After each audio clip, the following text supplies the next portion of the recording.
All right, guys, this is the final part. It looks good. It's tough to put on by yourself mainly. My wife helped me the best she could. Two guys should be able to fly through it pretty quick.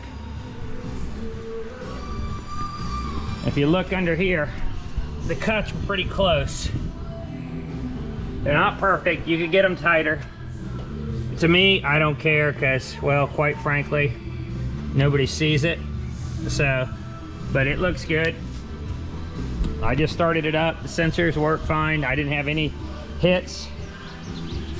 You can make these closer if you want to. You see, I'm fine with it. I had to cut this one a little after. Better to cut it more to the inside to the tow hook than the outside. Outside covers the bolts. It tells you different, but me personally, I cut it inside. All right, guys, hope you enjoyed the video. I'll post all the parts, 1, 2, 3, 4, and 5. Good luck, guys.